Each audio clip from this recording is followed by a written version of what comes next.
Well, hello everyone. I want to first thank you for coming and also welcome you all to today's conversation with Andrea Langie and a group of global storytellers.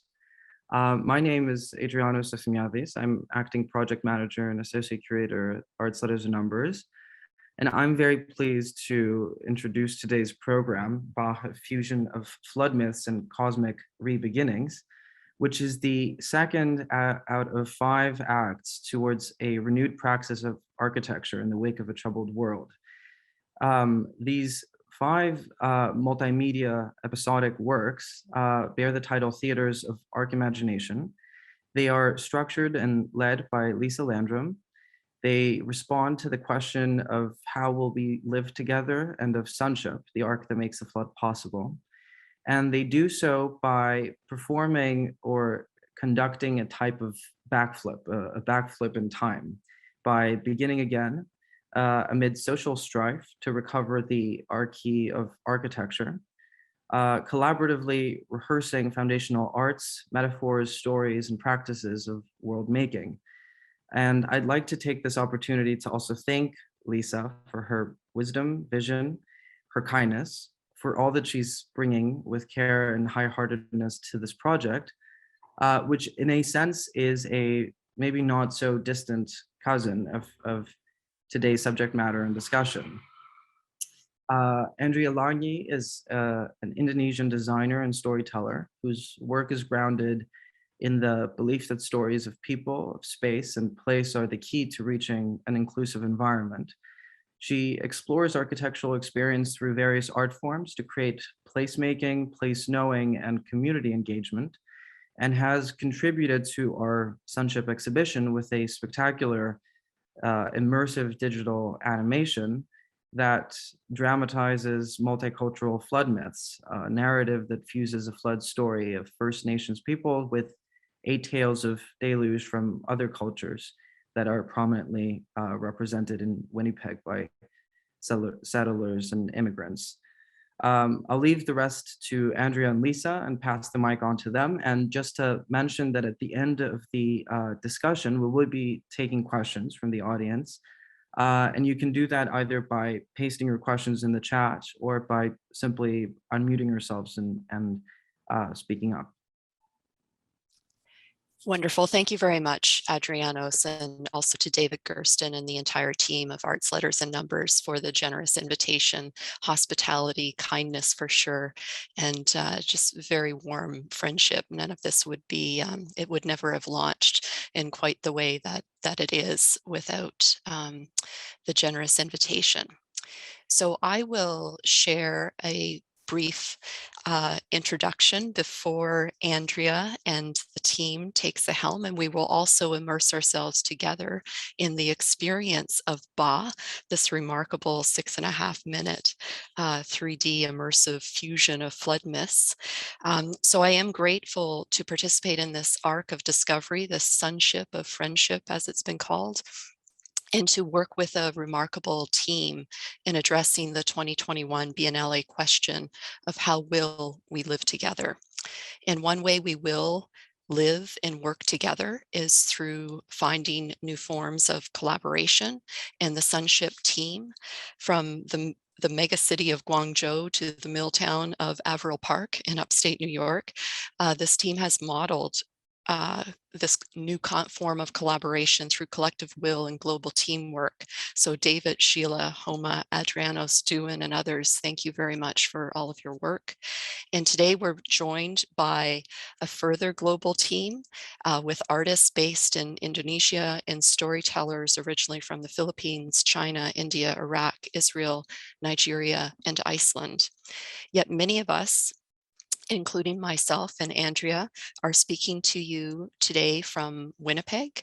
This is the center of Turtle Island, otherwise known as North America, and these are the original lands of the Anishinaabe, Cree, Oji-Cree, Dakota, and Dene peoples, and the homeland of the Métis Nation. So this land we're privileged to dwell upon holds many stories of peoples who lived and thrived here for generations before colonization. And one way we will live together, particularly in Canada, is by acknowledging the roots of situations and by acting in partnership with Indigenous communities moving forward. So as an architectural researcher myself and professor of architecture at the University of Manitoba, my own questions probe the roots, or what Adriano's prefaced as the arche of architecture and architectural imagination, uncovering architecture's dramatic agencies of beginning and beginning again. So this event is the second of 5 acts toward a renewed architectural imaginary, integrating sonic, mythic, poetic, heuristic, and dramatic arts. So 2 weeks ago, Max and Oriane Sandrid presented Sonic Trails. This is a multimedia installation and polyphonic sounding of the city in lockdown. Next Saturday, we will have some archi-poetry, including readings recorded within the installation of Sonic Trails. In November, I'll be discussing the eureka of theatrical arts and architectural education in dialogue with Tracy Eve Winton from the University of Waterloo. And we'll conclude with the Winnipeg-based theater group End of the West, offering a dramatic encounter with Janus. So today we are treated to Act 2, a cosmopoetic deluge of mythic agencies in an immersive multimedia animation. But first, a brief anecdote about the roots of this collaboration. So this past May, I co-chaired a symposium on the theaters of architectural imagination together with Sam Ridgway, Louise Peltier, and Alberto Perez Gomez. The theme stems from my study of themes involving the original bonds between architecture, performing arts, and democracy in ancient Greece. And the symposium explored architecture and dramatic agencies intertwining through many scales and examples. It included an online exhibition of short videos, or what we called entr'actes. These were staged in between the paper presentations, and these are still available on the UCOM website. So I was fortunate to work with Andrea Langie on aspects of the symposium, including the animation of Occasio's hair you see there, this personification of opportunity, which must be seized before she passes by. But Andrea also contributed one of the entr'actes, and let me play a part of it while I continue. And I think it's okay if we don't hear the sound. So this remarkable minute and a half animation, this is a journey through Andrea's recently completed design thesis. And it follows a path along which she calls the Silk Road. And this is a path of global exchange, where the most valuable goods that are exchanged are a kind of poetic cargo, a humanistic cargo of oral traditions, folk tales, and performing arts, and of course, stories. So this path, this arc of architectural imagination takes us through the act of making, learning, sharing, and celebrating spaces in a multicultural storytelling venue designed for Winnipeg's historic exchange district. And by integrating these diverse building traditions, including these remarkable textures on the masonry wall there, this design links cultural sustainability with historic preservation.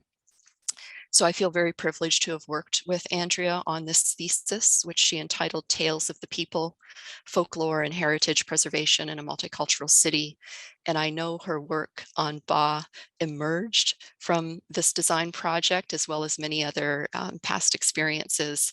And indeed, the architecture that she envisioned in this project would foster the kinds of multicultural community-based arts like Ba itself. So let's build it, Andrea, and keep this collaboration going in the Exchange District. So returning now to Act 2, I will soon turn things over to Andrea to share her process of creating Ba. But before I do, we really must all experience Ba together.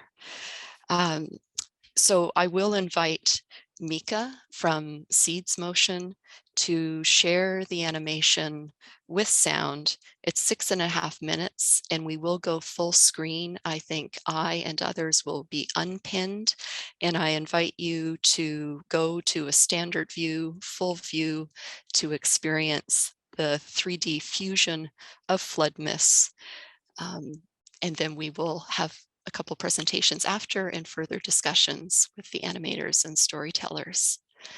So Mika, I think you are backstage, ready to share. We see it coming.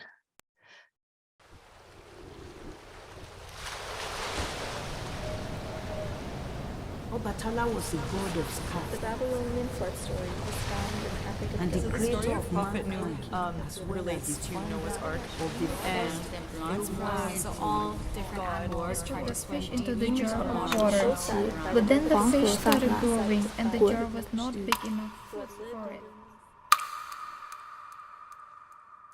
Hey there. Come close. Closer.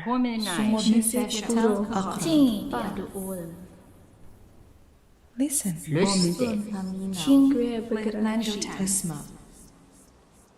Let us tell you a story. A story of stories.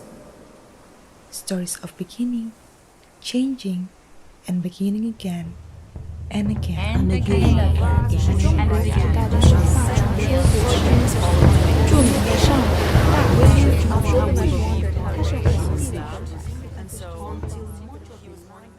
Long, long, long ago, the arc of the world was bending towards peace. But the human cosmos Flag from the start, prophesized for incarnation. incarnation. every inclination strained to Chaos! Quarrelsome, cruel, incredulous, chaos! Callous, careless, clueless, chaos! Yet some persistent few remained. Hopeful, Keen, Humble, courageous, curious, wise, bergelmer, Obatala, Sabiu, Noah, Nanabozo, Utnapishtim, Manu, and Da'u. Meanwhile, Olokun of the sea seized against Obatala's sandy city, Ife. hot, cold, moist, dry mix to make giant primador Ymer.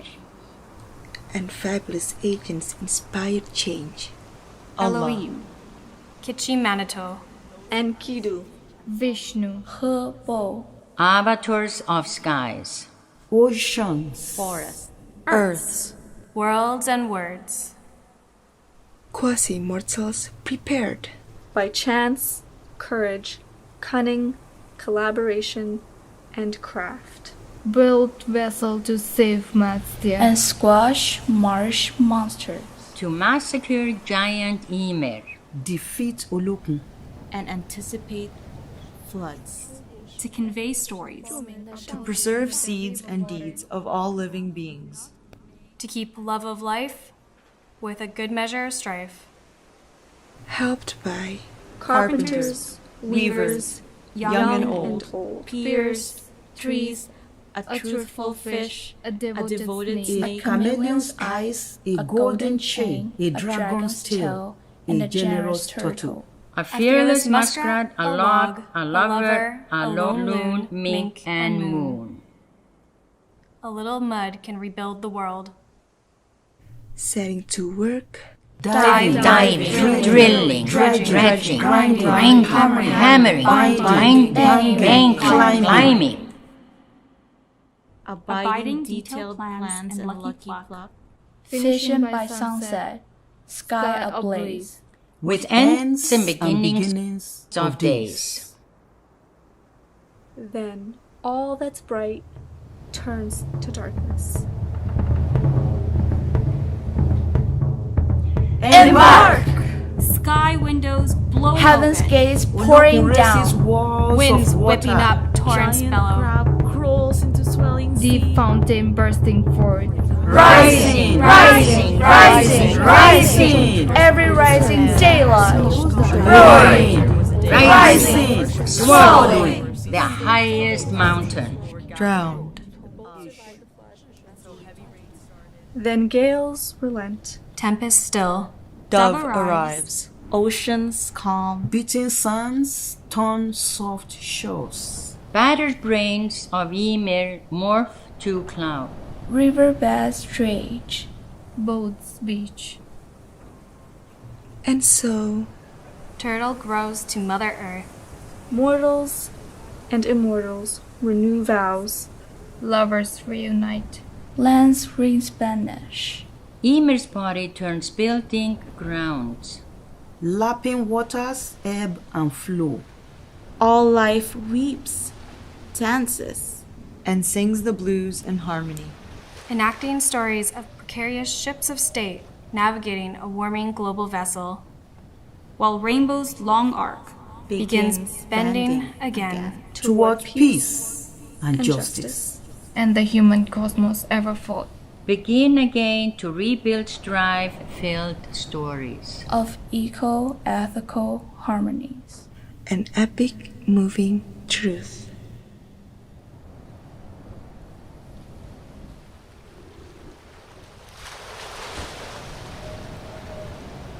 Obatala was a god of sky. The Babylonian flood story is found in epic And the of creator of Prophet mankind relates to Noah's Ark, and So all different animals try to swim Fish into the deep jar into of the water. water. But then the fish started growing and the jar was not big enough for it.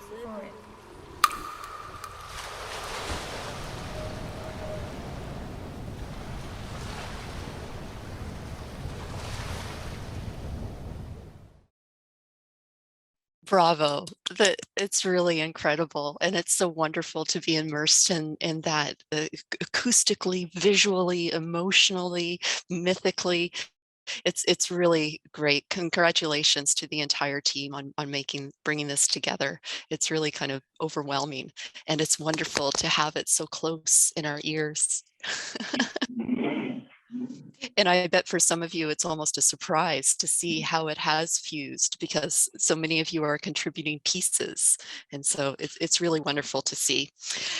All right, so Andrea is going to share with us some of the story of the conception and creation of this piece. So as Adrianos mentioned, Andrea, she just finished her architecture design thesis here at the University of Manitoba. She holds a prior degree, a Bachelor of Science in Architecture from Bandung Institute of Technology in Indonesia. She has earned several recognitions for her design and research work, including the Maxwell Starkman Scholarship and the Bill Allen Scholarship in Architecture from the University of Manitoba.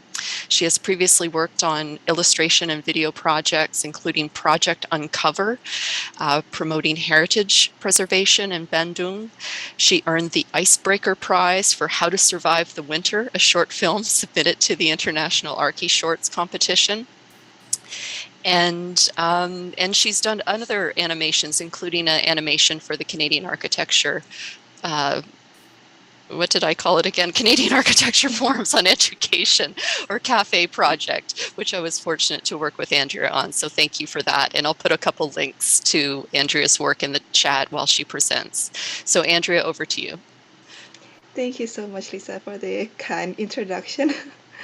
And so, yeah, I will start to share my screen. Just want to make sure that this is, can you all see this? And yeah, so hello everyone. It is such a pleasure to have all of you here and to be able to share my work and the process of BA. So my name is Andrea Langie, and I will start with one of my research interests in, as Lisa has mentioned before, is how storytelling gives impact to create an inclusive city. So as we know that we are all creatures that think in stories. Storytelling is an important and sacred tradition for the Indigenous people in Canada and also even around the world. So this tradition inspires the importance of exchanging stories as a process for passing down teachings and values to the younger generation. So, what is the relation between story and a place? So, story can bring us closer together to the place we live by revealing myths and meanings latent in the natural and built environment. And stories immerse us into a world of words, making us feel closer to one another and the land that we share. So, many cultures around the world use folklore as their traditional way of storytelling. Folklore also has the nature to adapt story from different things such as natural landscape, animals, and it adds certain culture, tradition, and locality. And the story also travel from mouth to mouth, human to human, through the large-scale population movements, migration, and culture contacts. So from my thesis, my design thesis, and also for like this project, um, as we all, as the as this project based in Winnipeg, and we all know that Winnipeg has the highest percentage of immigrant and indigenous population compared to other cities in Canada. So the diversity of cultures and ethnicities can create situations of misunderstanding and racial discrimination. And I figured out that exchanging folk stories can be a way to overcome such challenges and celebrate multiculturalism in order for the people not only to survive in life but also to thrive. So, coming into Ba, when I heard about the sonship theme about the arc that makes everything possible and the Biennale's theme on how to live together, it came to my mind on how different cultures from all around the world have their own version of arc stories or flooding myth. And it also come I also came up with question with like how to live together and also how to reconnect to the culture. So for the flooding stories that I explored are the one that comes from culture that who has large communities in Winnipeg, which are the Great Flood from the Ojibwe and Chippewa tribe, and then Yu the Great, which is a Chinese legend, and Noah's Ark, which we all know from Book of Genesis and Quran, the Gilgamesh flood myth from the Gilgamesh epic, Mesopotamia, the flood story from Bukidnon, the Philippines, and then story of Manu, which comes from Hindu mythology, and the last one is the blood flood of Ymir, which comes from Norse mythology. So it is interesting to see how from these flood stories, flood is used as a way to make a new world for a new hope, and also how it relates to the experience of the immigrants, where they search, as in searching for the new beginning, a new hope, with all of them coming inside a vessel, an ark, coming through this dangerous flood in order for looking for this new hope.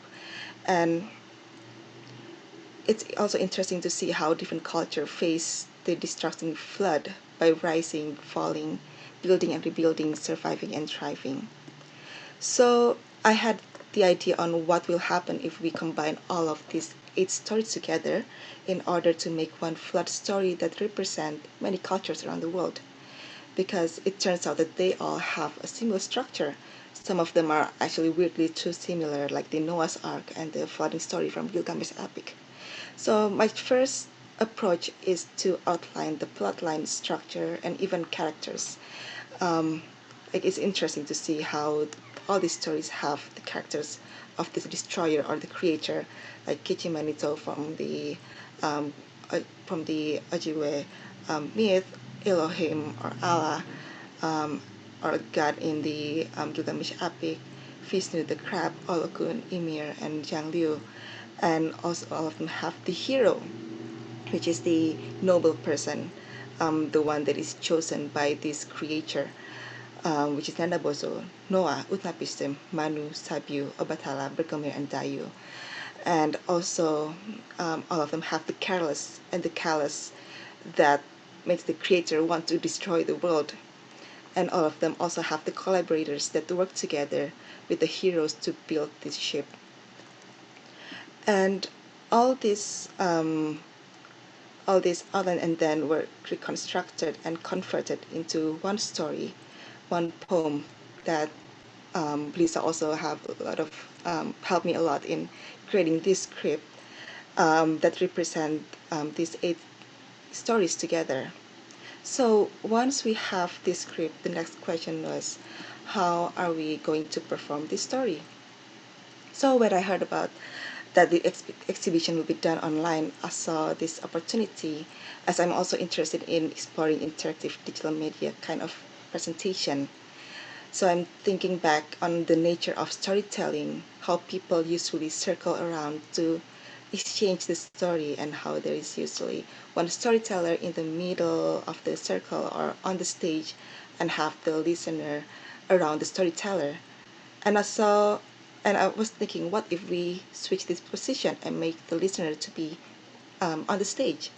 And I saw this is something that has been done before as an installation or a contemporary theater.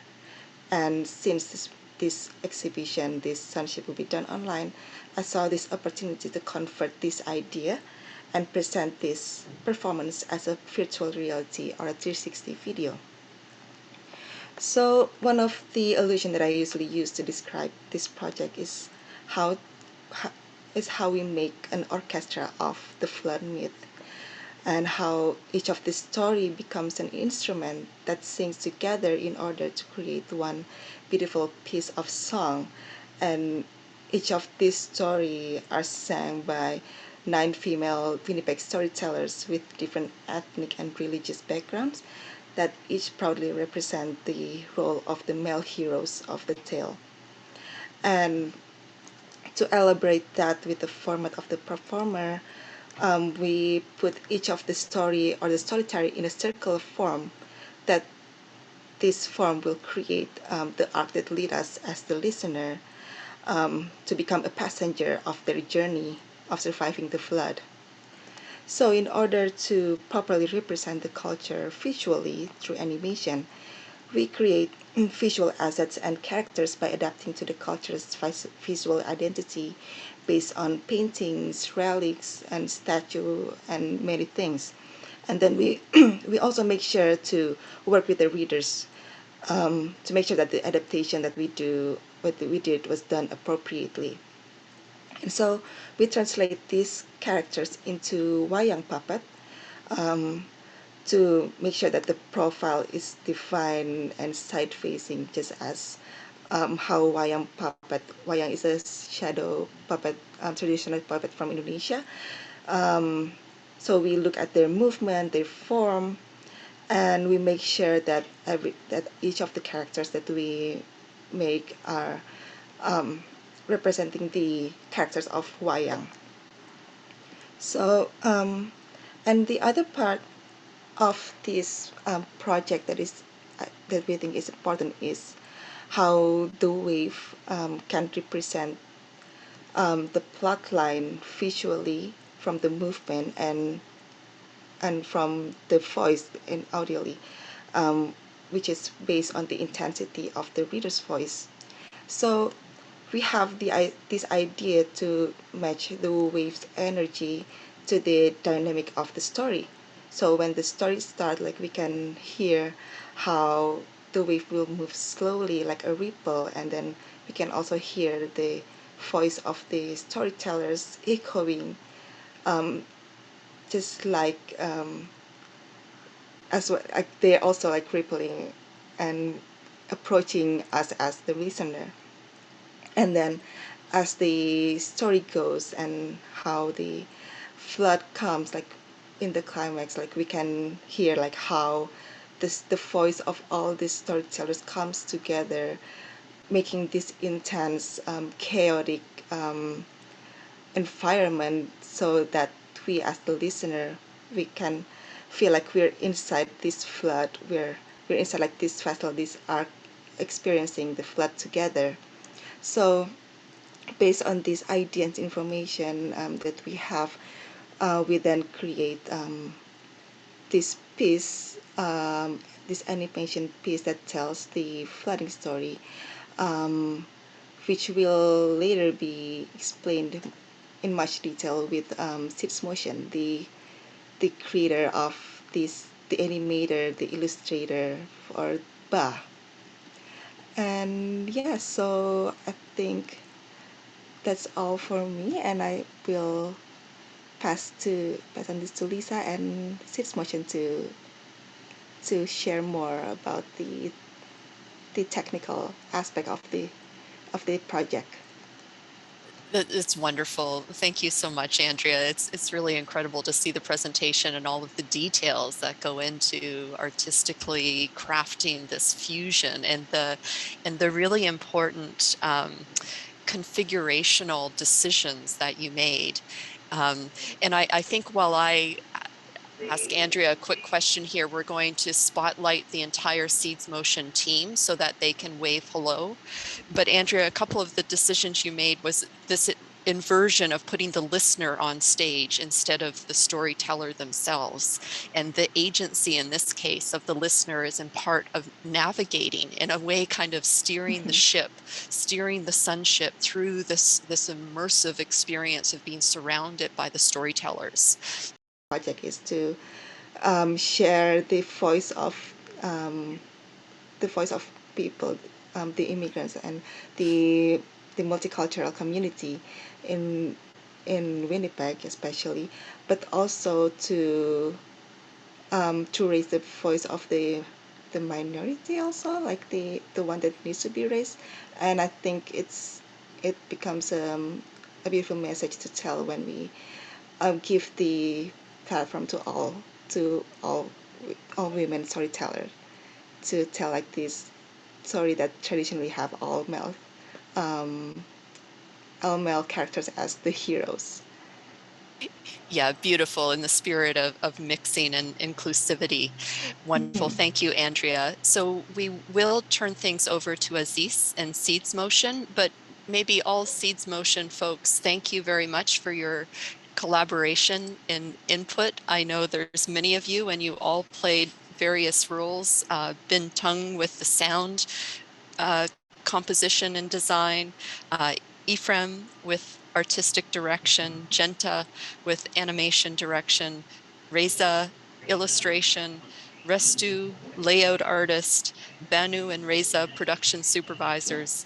And Aziz, we're going to turn things over to you to speak on behalf of Seeds Motion and tell us a bit more about the technical composition of the animation. So Aziz is originally from Jakarta with a background in communication studies. He's a producer with Seeds Motion, which is a multidisciplinary design studio based in Bandung, Indonesia, started in 2015. They specialize in multimedia content, exploring various means to achieve creative ends using modern graphics, animation, projection mapping, and more. And Aziz has led many productions, including a collaboration with Robert Wilson for the production of Ila Galigo, based on a traditional epic poem of the Buginese indigenous peoples of modern Indonesia. And I'm going to put a couple links in the chat for Seeds Motion. And Aziz, I'll turn things over to you. Okay, thank you so much, Lisa, for the kind introduction. So yeah, basically I'm going to be the mouthpiece for the team, and I want to say congratulations to Andreas for such a great direction, such a great leadership for us to follow and to in creating this project come to life. And thanks for the team effort also for the guys. So credits for them. So I'm going to share my screen so we can, excuse me. So Ba, a fusion of flood myths and cosmic rebeginning. So on the technical side, probably we want to introduce ourselves first a little bit. So we are Seeds Motion, motion design or animation studio from Bandung. And we're focusing on mixed media productions and our services, including commercials and multimedia installations and mixed media experiences. And then next. And so for so there's three parts of our process on producing a work. in many of our projects, we use these three approaches: teamwork, multidiscipline, collaboration, and play.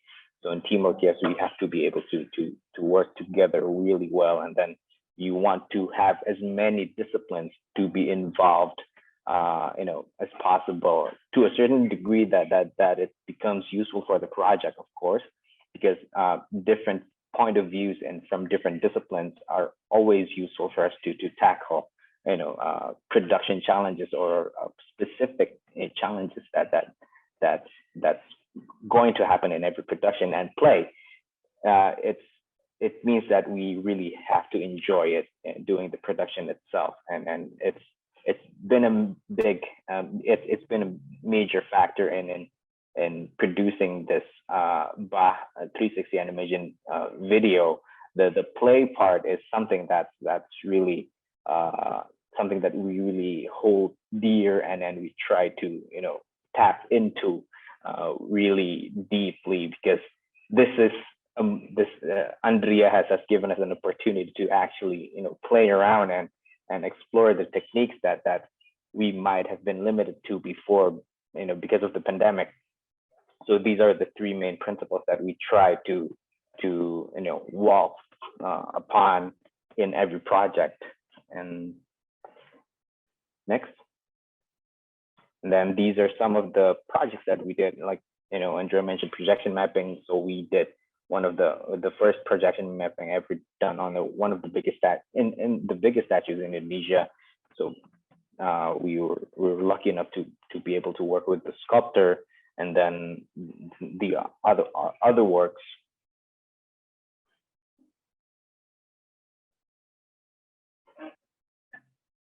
And so we have a feature documentary also on that giant statue also. And then next, we have animations that's running weekly on YouTube. So we're working on lots and lots of things, and then we're really glad that one of the things that we get to work on is Bah. And then next, and some of the clients, you can go past that. And these are the team that were previously introduced. We have Bintang, Ephraim, myself, and the Genta, Mika, Banu, Reza, Raisa, and then Restu. And then, so the 360 aspect of the video is something that Andrea mentioned, that she has been really specific about wanting to have a 360 experience for Bah, because it's the pandemic, and then we can't make the installation physically, where we would use projectors in a plane. So the 360 idea is something that's it's actually one of our first productions of 360 in this in 2D space, in 2D full 3D space. And it has been a really exciting journey in producing these. So the technical approach is with the given time frame that we have in a matter of 1.5 months, Andrea, 1.5 months or something. So we have to. There are some compromises that we have to make, but we want to make sure that those compromises are something that we can make sure that it's going to look visibly good.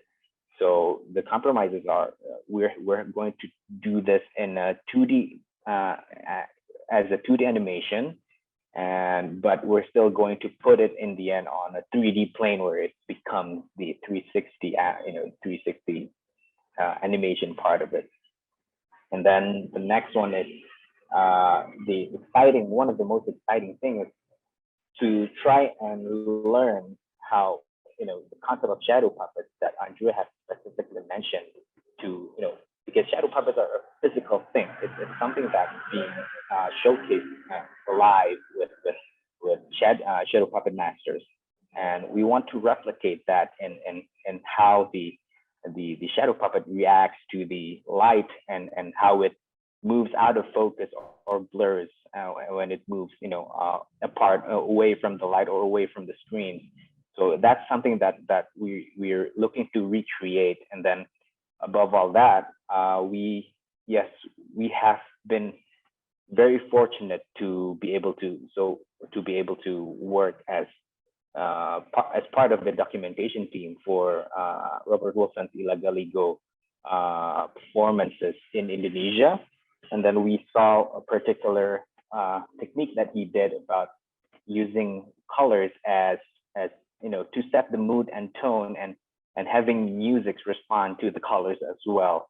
And that's something that we try to imbue in the Bach 360 animation, because in a traditional shadow puppet performance, we can't imbue those colors because the light would come from a fire lantern, or just so it would basically look like an orange washed up light.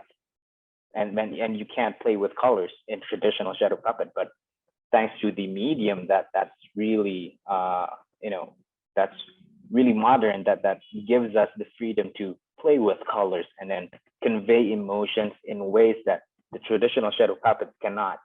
So that way we try to as much as possible elevate the concept of shadow puppet stuff, and then adding colors, using red when it becomes a little bit more, it's anticipating some kind of a danger, and then we use blue, and then we use white to demonstrate lighting, storms, thunderstorms, and we use very dark blue to represent the feeling of despair of being in the middle of a flood where you can't see,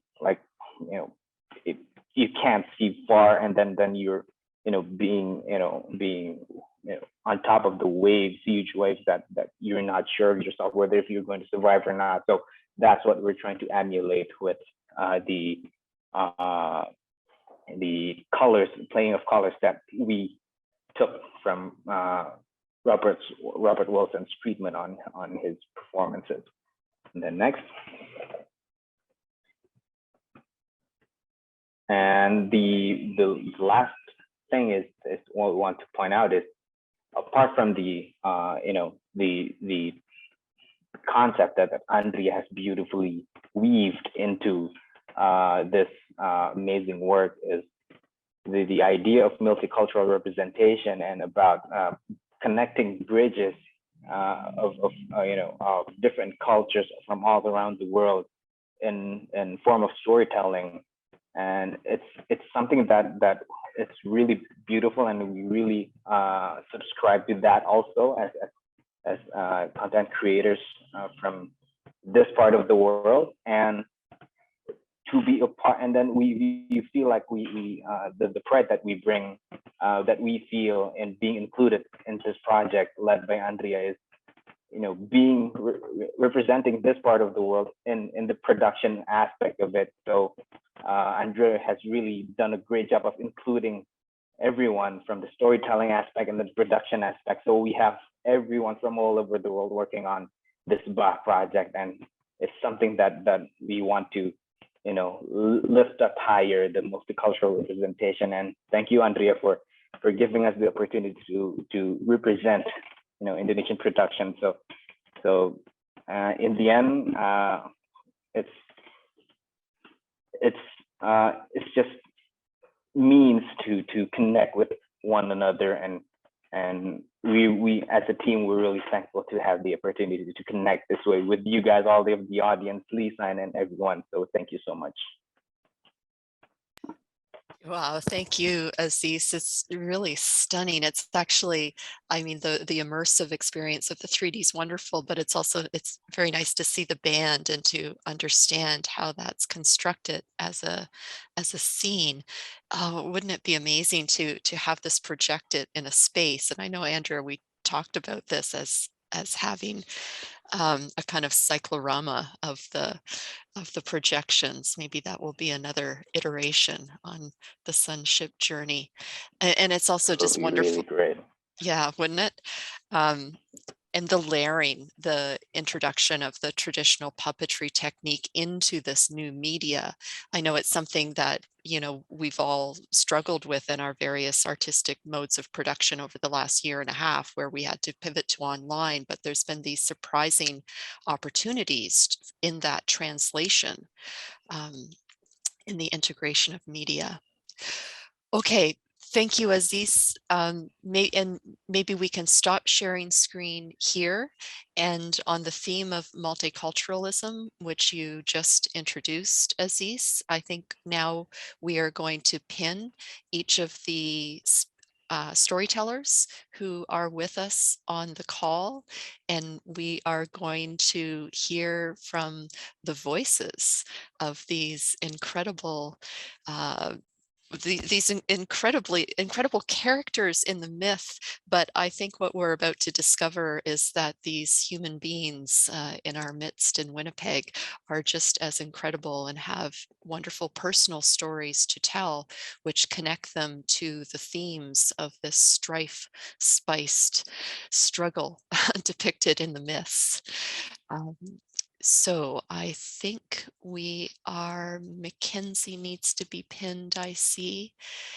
And are we almost there, Andrea? There's Cyril in the call. Yes. Simandak. And yeah, that's me. I think who else is here? Mackenzie and Maya Moses. Yes, I know it just takes a minute to pin you all, and we will go around and have each of you introduce yourself briefly and say the character that you played. And I can imagine that for the Seeds Motion team, this is going to be pretty interesting because you've been dealing with these recordings. Yeah. And it's really good to put faces on voices. So nice to meet you all.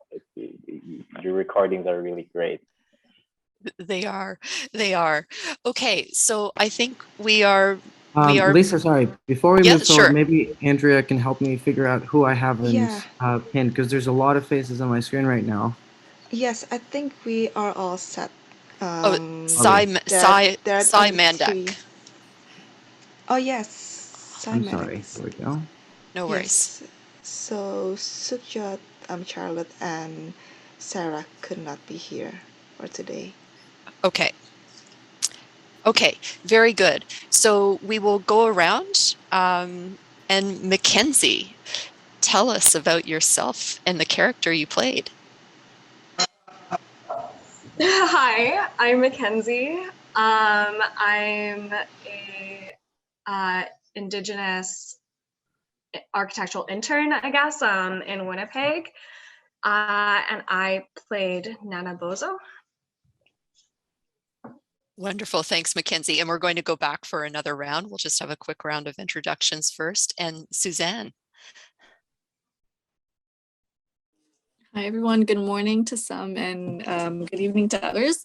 My name is Suzanne. I play Utnapishtim, which is counselor to Gilgamesh.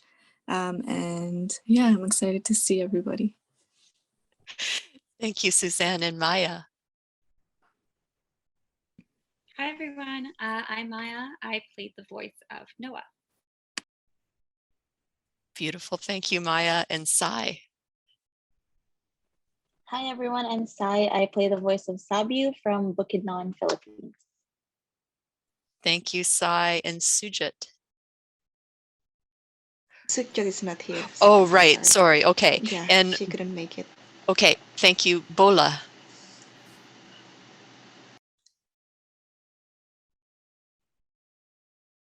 Oh, just unmute Bola. And while you do, I'll note that Sujat was the voice of Manu.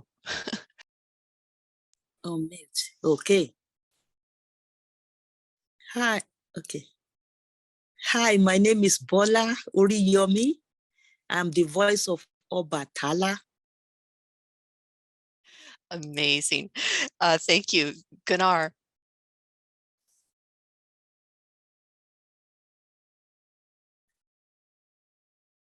Oh, Gunnar. Yep.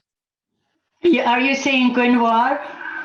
I am doing my best to say Gunnar. Okay, excellent, excellent. Hi, I'm Icelandic, and I'm the voice of the Norse mythology. Wonderful, thank you. Okay, so we're going to go around again, and now I think you're each going to share an anecdote about your connection to the story, how you approach the character, what you knew about this character before, and your personal connection to the strife that you depicted, the beautiful strife depicted in the character. So Mackenzie, back to you. Yeah, it was a really, really great experience. So growing up, the only connection I really had to this part of my culture was my kokum, like my grandmother. And we never really shared too much about the indigenous stories, but then going through architecture school and trying to reconnect to that part of my culture, I started learning more and looking back at these stories, and then going to her and grabbing books and learning a bit of the language and trying to just keep getting this knowledge was really great, because then I learned more about this character and this creation story, and then reading how they all came together within this script and seeing it visually portrayed today, like that was incredible, and just great job for you. And I'm so happy that I was able to portray this character and be a part of this production. Yeah, thank you so much, Mackenzie. I mean, in a way, we are all on Turtle Island now, and your story is certainly foundational to the land that we share at this moment. And it was wonderful to see the graphics as well, the kind of rising Turtle Island supporting the characters and the animation. Suzanne. Hi, yeah, so actually Andrea reached out to me on Facebook because she saw another project that I was a part of called the Embrace Project, and that was also a virtual get-together cooking session, just because during the pandemic there was a lot of people who were isolated, and that project was geared towards also immigrants who wanted to showcase their culture through food. And so she found me through that project and was asking me if I wanted to be part of this one. And this one also kind of deals with the same thing, but in a different way. And the whole aspect of, you know, being culturally inclusive, and, you know, how we are so much more similar than we think that we are, was really one of the reasons why I wanted to do it, because just like she said, there's so many symbolic and paralleled stories about floods in every different culture.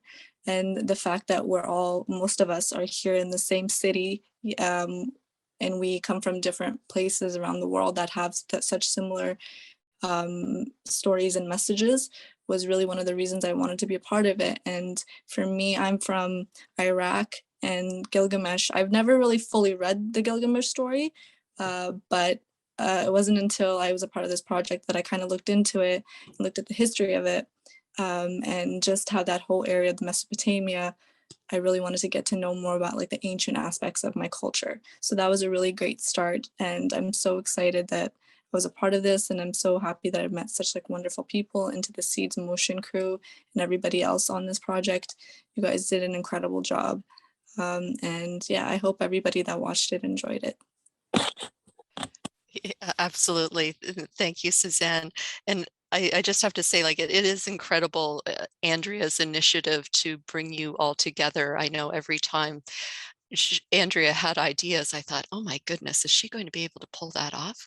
And it's like every time Andrea exceeded my expectations and bringing together such a beautiful crew. So we're really happy that you're part of the project, Suzanne.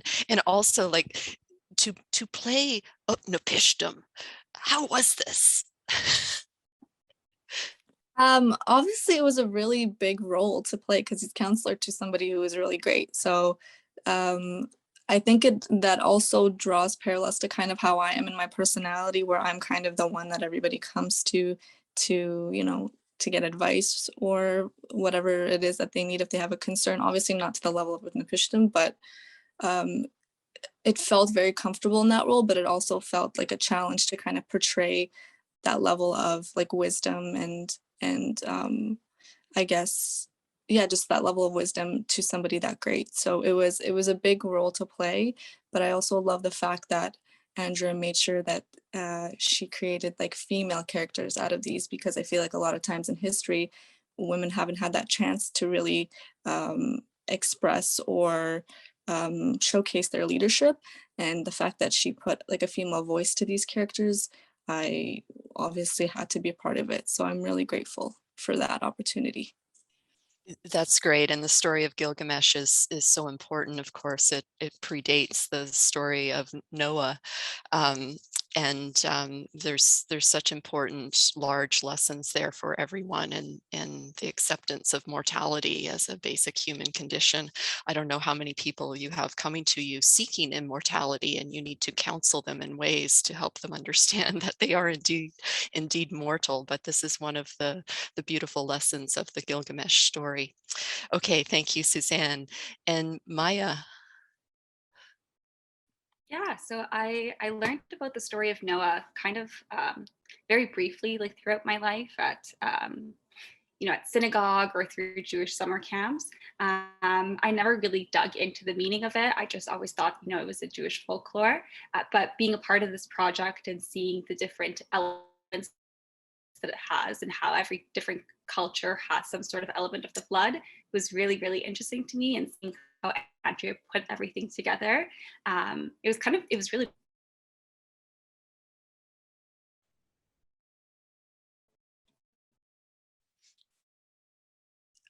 Okay, I think that was good. And oh, Maya, you just cut out, but thank you for the role.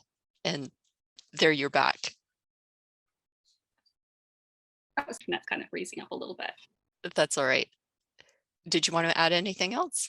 I was just going to say, I thought it was so beautiful how Andrea and the Seeds team put everything together, and how you're able to kind of embrace the different cultures. Yes, thank you very much, Maya. Beautiful. Sai, over to you. And I know you have a story about an experience of a flood that helped you approach this work. So hi, I'm Sai, and I give the voice for Sabiu for Bukidnon, which my father is a native of. So the myth is where a giant crab floods the earth, and the people built a raft out of bamboo to save themselves. So my own experience of flood was in 2011. Most of the people were asleep, and we didn't know that there was a flood coming. So the river swelled, and it started in Bukidnon, although I live in the city, and Bukidnon is like hours away. Started around 8 p.m. there, and so the bridge broke because the river swelled, and it went all the way through the city, and the floods were around 11 feet high. So at 11 p.m. at night, we evacuated because in just minutes it flooded our house to like 10 feet. So there was a lot of casualties there, but in the next day, because we usually go to Bukidnon, it was interesting because the bridge broke, people already built rafts out of bamboo to transport themselves from one end of the river to another, which really showed the resilience of the Filipino people to come back and rebuild from that flood, which was really devastating. So yeah, that's my story with the flood, which made me relate to the story, which I never really heard of before, because a lot of the Filipino people are from years of colonial rule. They don't really have a lot of stories left, but it's actually really nice to have this, but also for Andrea to include a dialect from the south side of the Philippines. It's usually the Tagalog dialect, which is known from the capital of the Philippines, and we're really not represented from the south side. So I'm really honored, and it's really great that you did this for us. Thanks, Andrea. Wow, thank you very much, Sai. It's very powerful, and it's an important reminder that the flood is not just a story of the past. In our situation of global warming, the floods are real, and communities are really threatened by natural and human forces, and we really do all need to work together and share stories to live together. Thank you, Sai. Bola, over to you. And I think while Bola speaks, I'm going to drop something in the chat because I know Bola is a published storyteller.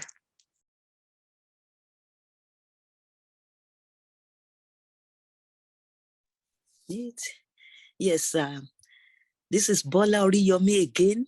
I'm thankful to you, Lisa, to Andrea, for getting me involved in this program. I was actually born into Yoruba tribe, the very tribe where Obatala and Olokun and all these goddesses and gods, where they came from. So it was just a perfect project for me, I would say, because Andrea did a very good research. Because Olokun is actually a goddess of the water, of the river. And for Obatala, as the leader of that community at the time, when the Yoruba tribe, how the Yoruba came into being was through that same Obatala. So Andrea did her research very well. And in the part that I took as Obatala, I was able to shut the Olokun down, because Olokun is of water. So when the water is roaring and racing, so Obatala has the power to shut it down. So I was quite opportune in the early 90s to be involved with the Fusion Dance Theater here in Winnipeg, whereby we collaborated with different ethnic groups, the Aboriginals, Chinese, Japanese, East Indian. So it was quite a good experience for me at the time. So when this came along, and I know that, this is a very good project. And the coming together of all of us, how Andrea was able to bring us together is quite amazing. I've been a storyteller from my elementary school in Nigeria before I came to Canada about close to 35 years ago. So, and being in Winnipeg in a multicultural community is a very good thing for me and for Andrea to have brought this project up. So it's quite enlightening. And I have a dance group. What Andrea is teaching me now is to be able to teach these group members as young as they could be, even my culture, the history. So I studied history at the University of Winnipeg. So when Andrea brought, the project up, it took me back to how we were discussing about all our cultures here in Winnipeg, different cultures. So she brought this to life, and I'm quite happy to be a part of this, but it also teaches me more of how to go about culture. So I'm quite grateful to Andrea and to you, Lisa, and to our man that did all this putting together. Thank you very much. Thank you very much, Bola, and for the strength of compassion and conviction that you bring to this God of Obatala. I love it. And there's a current student in our architecture program on the call, Temetope, who is dialing in from Nigeria right now. So I'm sure he too is very inspired by your contribution. Yes. Thank you very much. Thank you. All right, Gunnar, over to you. Hi, my name is Gunvar. I'm Icelandic, and I can do better than Bola. I've been in Canada for 50 years. Kind of proves that I'm the oldest of you all. I did not know very much about Ymir. I had to Google him up and figure it out. Although I have a nephew and a first cousin, that both their names is Ymir. It's a very strong in the Icelandic culture. And Berghelmet I had never heard of before, but he is the grandson of Ymir. And he was the only giant that lived through this. And I say, like the rest of you, I enjoyed being with you all. I'm a person that always said, "Where are you from?" And people will say, "Well, I'm a Canadian." But I say, "Yeah, but we're all immigrants somewhere." I mean, Manitoba especially is a very new province. So we all came from somewhere. So Andrea, you did a wonderful job. Congratulations. Thank you very much.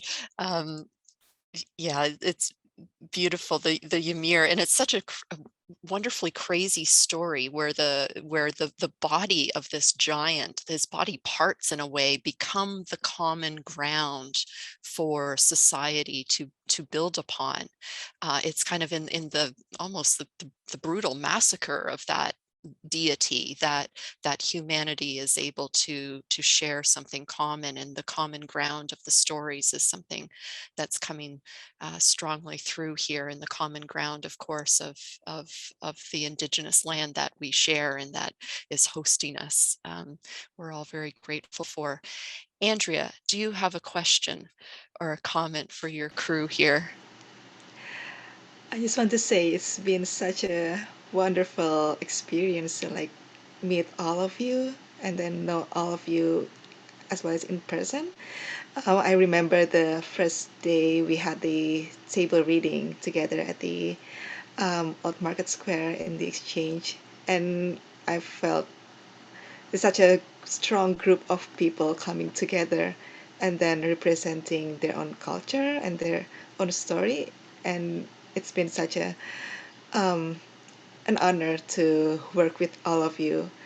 And yeah, I'm not sure. Like probably, I do have like a lot of questions, but then um, it's just interesting to see how this project can help us together to reconnect with one another, but also reconnect to our own truth.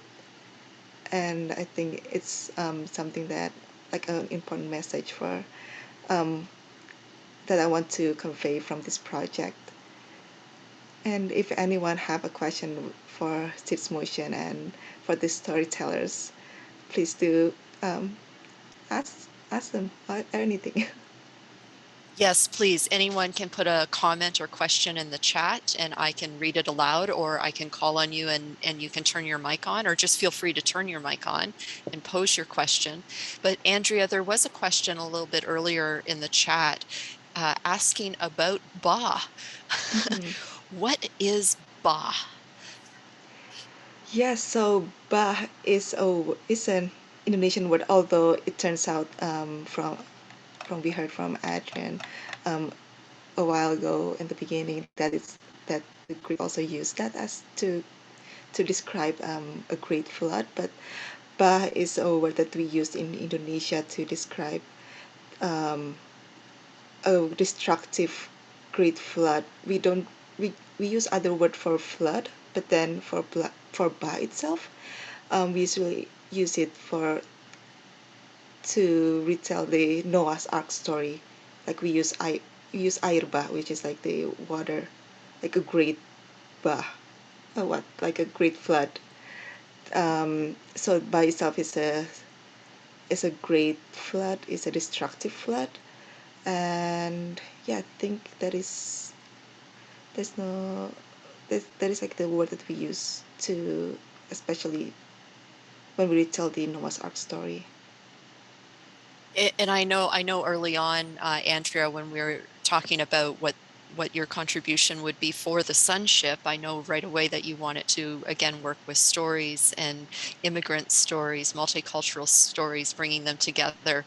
But in thinking about the Sunship as that which makes the flood possible and the architecture that comes after the flood, you chose to go with the flood stories. And I think had a hunch that there would be flood stories everywhere, and Yeah.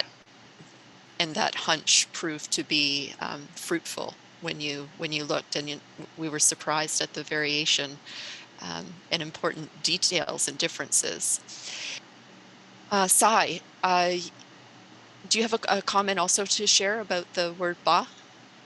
Oh, it just dawned on me just this second that we use baha for flood in our language, so that's really interesting. We just added the letter A, and that was it. Yeah. That's right. Yeah, And I think that's because we are from this the same region, that we have like same language language root. Yeah, there's a lot So I of think similarities. And Terry has a question in the chat, and Terry, you're welcome to turn on your camera and join the conversation if you want. But he's asking essentially that aside from the flood, what other common elements do you see among the stories? I would say the idea of using the flood to recreate the world, to find to find like these callous people, because the world is sinful, the world is full of people who do bad things, and the creators want to destroy the world again. And then it comes from different kind of like destroyer, like from the Bukidnon, they use the giant crab to recreate the world. And then and I think there is some like one interesting thing, like they use the water as a way to like like recreate like this, to create this new world and to create a new hope again. And yeah, I think that is that is something that is common from these stories. Yeah, interesting. And I know that in my reading of the story and sort of collaborating with you on part of the script, that there's, we've talked about beginnings and beginning again. And there's this, like right from the beginning, there is a kind of flaw. There's a desire to make something perfectly harmonious, but from the beginning, there's a flaw. And maybe in that as well, there's a kind of common humanistic trait. We are all flawed in some ways, in many ways. There's this imperfection running through, but that strife, that is something not to be sort of banished, but incorporated. And certainly strife and struggle is part of every story. But Aziz or other storytellers, do you have a comment to share as well about what you discovered to be common in the other stories in the story that you shared, or the story that you heard from others? The so when Andrea briefed us about this whole concept of Ba, of course we had to, especially Ephraim, or our art director, had to dig deeper into those stories to see what visual representations that are suitable for each cultures. And what probably one thing that we saw is the common struggle of trying to overcome those hardships, and I think it's something that we share in our DNA for every human worldwide, trying to overcome something that's difficult to us, and then trying to strive and try to begin a new life. So that's one fine thread that we saw. And in trying to translate that into visuals, it's something that we try to depict how good was life at the start. Previously, we have buildings, we have what we call now artifacts, or structures from the past, and then because of the flood, after the flood we were only left with empty lands and empty islands, but then those empty islands becomes what we are now. So I think that's the fine thread that we saw in the story, and I think, and especially now seeing all the a part of the storytellers, Bolas, Zan, Sai, and Gunvar, and everyone else. So it's really good to put voices in faces in voices. Bintang, our sound designer and composer, has been stitching up your voices, and then we know we have two layers of voices, where the script and the individual stories, and then Andrea has this specific treatment that she wants, where the personal stories of the of your voices becomes a sound effect. It becomes representation of the water itself, and I think you guys did a really great reading of the script and the stories that you told. So thank you so much for the great recordings, and we really enjoyed working with your voices, and it's really nice to see you, put faces and voices also. And Ben Tang, if you would like to offer any comment on the sound, you're welcome to. I think the preservation of diversity is, of course, also core to the story of the arc, and the desire to begin again, but preserving a diversity to carry forward. I think that diversity, it's definitely there in the fusion of stories and the overlapping of voices. It's also there in the collaborative spirit. And Aziz and Andrea, you both spoke to this. Aziz, you talked about bringing in multiple collaborators, multiple disciplines, almost to the point of chaos, where you are challenged, and our own disciplinary assumptions are challenged by bringing in other collaborators. But Bintang, would you like to say anything about working with the voices, and maybe we can pin you so you're visible to our audience? Yes, of course. I don't really do anything, and I mean, the composition and the direction from Andrea is really good. Is So I just followed through the direction from Andrea, and she has nice ideas, and the stories are also nice and interesting enough to be somewhat hurt, but a little bit unheard, like a mystery in the background on the main voiceover from the all of the speaker. And also Banu was the one who composed the original timeline in the voiceover and the stories, and it's great. And I think um, uh, from the direction is really good. Thank you very much, and it's very effective. The voices, the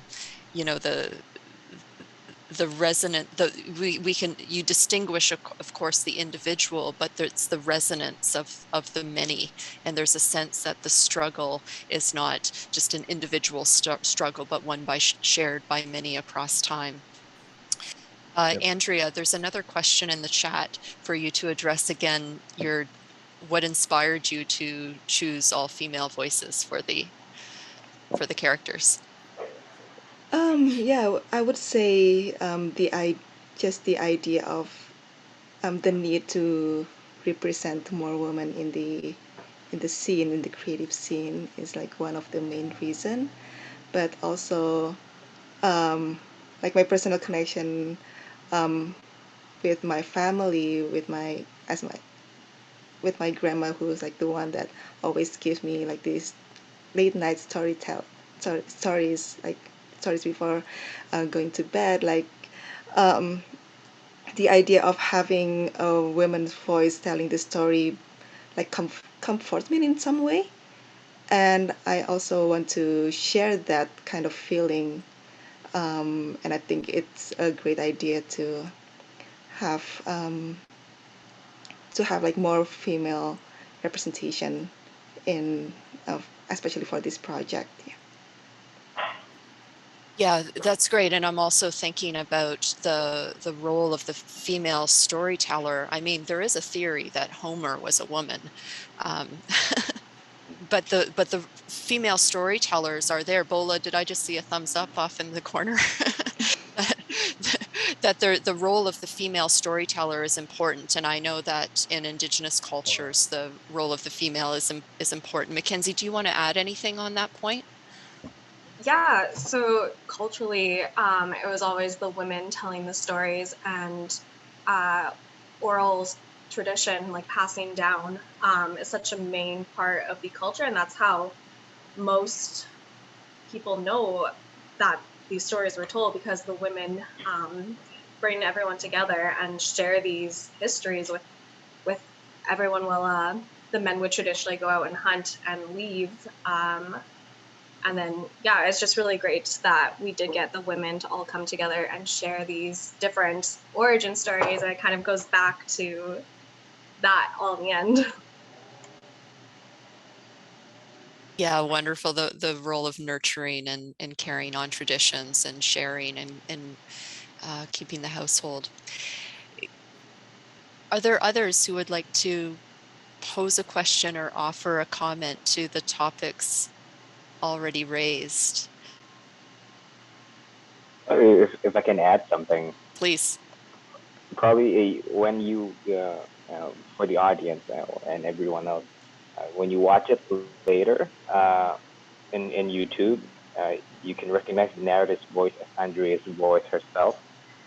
So she's she's the she's her own narrator in her own story. So it's something that's in productions. I think it's really rare to have a director narrating it on her own project, but she did that, and it really stitches up, stitches the whole story really good. So, or that's just a fun fact for everyone who's trying to, try to pinpoint on whose voice is it. So, Andrea is in that is my the project. And I just put in the chat again the link to the video that you can find online.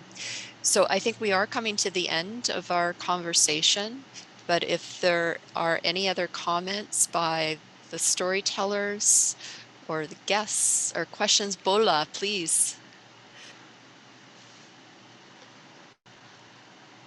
Oh, just unmute, Bola. Okay. Thank you. I don't really have a question. I just want to make a comment that for all these small gods or goddesses, especially for the men, there's always a woman in them. Andrea had to work with me to actually make my voice come to the level that is that she really needs, because I know that if I have to speak like Obatala, I mean the whole building would be shaking, like what we've heard about that. So, but I had to bring the woman out of Obatala. So, and I think many of us storytellers, we did the same thing, so for Andrea to have brought women to speak like those god or goddesses. So it's also something that I'll commend her for, because we from Africa, our voices are always very, very loud. But at the same time, you can imagine when the woman is loud, like I am, we imagine what will happen if it's a man that she has brought together to speak like all these god or goddesses. And for the water that I call it water, I know that it's more of ocean, it's more of the flood, not just river. So we know how many of these makes noise. And that was showing in that the collaboration of how the roaring of the water, the noises. So I really appreciate the fact that she brought forth the women voices in the heart of all those men that are God. Because women are known as goddesses, but Olokun is a goddess of the water, of the river in Yoruba culture. But Obatala is a strong man. You imagine how the voice will be. So we appreciate that you brought us as women to bring those voices out. Thank you. It's really wonderful. I would love to have a demonstration of that real voice of Obatala. Maybe we will need to go to one of your performances to hear that. And I love the idea of having the other in oneself. And I know that going forward, everyone on the call and everyone who has experienced Ba will have all of you as others in themselves after experiencing this piece. Ted, you have a question for the storytellers. Would you like to turn on your camera, or I can read it? He's asking, what is the difference for you between telling a story and performing or dramatizing a story? And Andrea suggests that there's connections to others, but also to our own inner truth. Is there a transformation? Do you feel transformed in the sharing of the story? Would any of the storytellers like to comment on that, the self-transformation?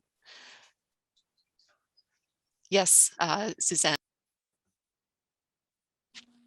Well, just the fact that when you were discussing earlier that the story of Gilgamesh deals with the motif and the theme of mortality, and that to me sometimes, because we're so present in our everyday lives and we have so many things to do, we kind of forget that aspect, that it's a very inevitable thing that's going to happen, and then we look at it through a lens of sadness, but that's just the human lifespan. That's just what it is, and we have to endure that. And for me, because I'm a nursing student, that's been something that I've witnessed really heavily, and it's obviously for anybody in healthcare right now during a pandemic, that's a really big, I guess, experience to witness constantly due to COVID.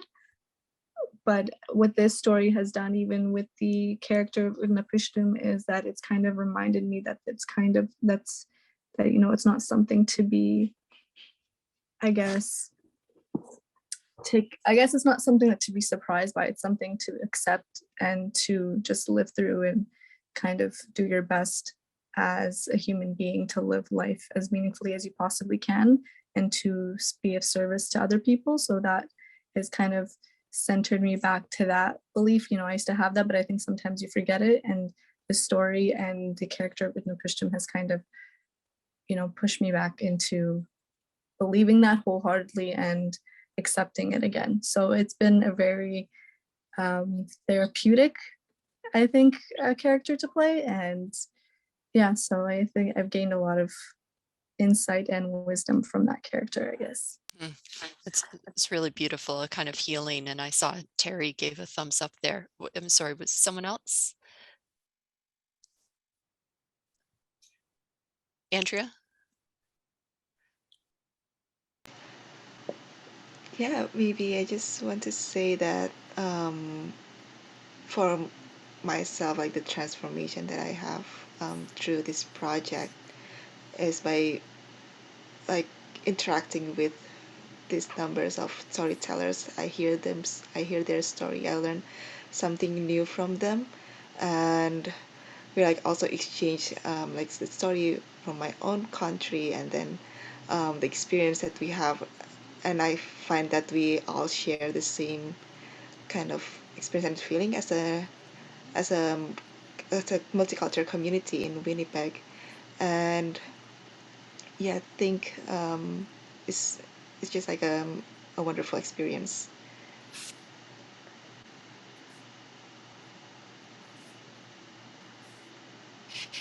Thank you, Andrea. And I think we have come to the end of our time. like I said, I think we are all transformed through this work. And so I would just like to thank each of you again for your very important contribution to this collaboration. I know for myself, you know, I'm quite transformed. I don't think none of us really knew what this would turn out with when we started the collaboration in early spring, did we, Andrea? So I'm just delighted to meet you all, and it's a gift that you've all given us. So thank you for your artistry, your talent, your passion, opening your hearts to the process, your technical skills, all of it. It's a gift. Thank you.